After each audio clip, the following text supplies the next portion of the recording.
a segment of that interview out, and it explains the arrogance and the bravado of some of these people, which brings us to the arrogance of the real deal politics and all these people. Yeah, so that's right. So I'm going to tell you this story here, and we'll put it piece by piece into perspective here now, as we're now looking at what Yahoo and some of these just DC Beltway people are calling the rise of Nikki Haley. Well, there they are. There she is. Or both of them too, Pence as well. Yeah, Nikki Haley is now the new star. Even if she's not, just the fact that she's being anointed by the Daily Yeast, well, that makes her a big rising star. Yes, it does. And then Yahoo piggybacks it. So here it is. Nikki Haley is starting to look like a real threat to Trump. Says this coming out of the Daily East, I tell you. Now, it's time for Republicans to take Nikki Haley seriously, they say, according to the new Emerson College, not to be confused with Emerson Biggins, well, Emerson College polling survey. Well, here's what they said. Haley saw the largest increase in support among Republican candidates, jumping 5 points from 2% to 7% following last week's debate. Wow, I didn't know such a hated human being could really jump, 5 percentiles that fast. Isn't that incredible? Well, now they're saying that Nikki Haley's support increased from about 2% to 9%, said Spencer Kimball, who is the executive director of Emerson College polling. Now they're saying, while Trump's support dropped within this age group from 56% to 49%. Wow, what a dangerous woman this is. What a dangerous night owl looking woman. Well, this jump is modest, they say. Now, voters are persuaded to at least give a second look. In the pre-debate, 29% of GOP primary voters who watched the debate said they were considering voting for her.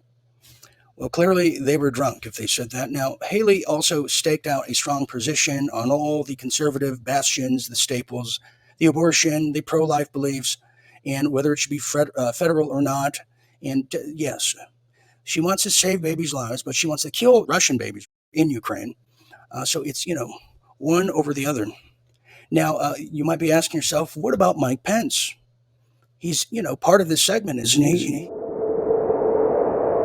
He looks like one of her sisters. Well, you're absolutely correct. Now, Mike Pence, who I'm not, the stiff as we know him, well, he supports a 15-week federal ban on the abortion, and he is piggybacking on that one as well. Now, but here's a big problem here, and I want to show you this clip coming up here. Pence is talking very arrogantly. Yes, he is. He is a stiff that acts like he's the prom king. He acts like he already won the presidency, hasn't he?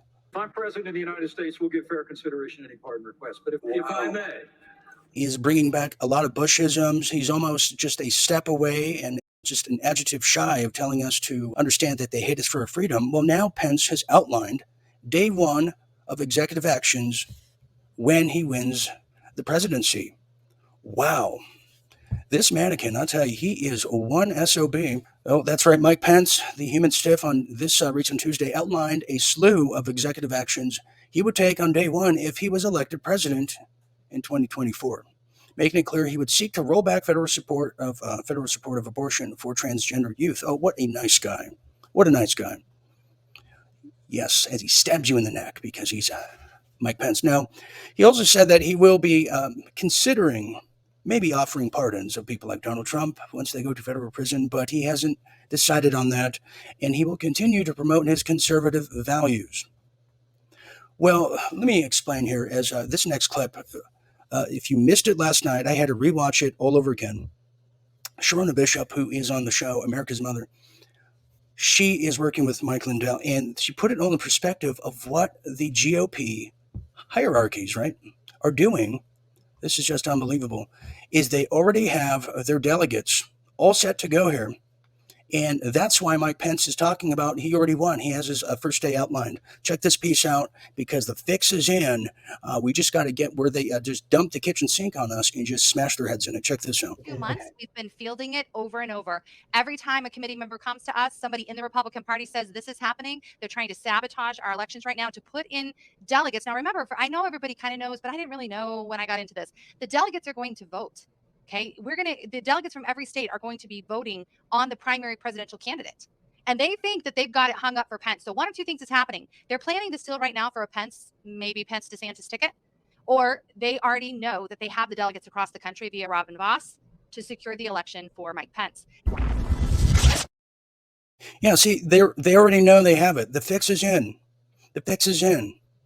Just like they weren't worried about Ron Paul at all and just any true rising star, because the only rising stars are the one that are anointed at the neocon convention. That's right, where you say, thank you, may I have another? Well, let me continue here because it's so frustrating, isn't it?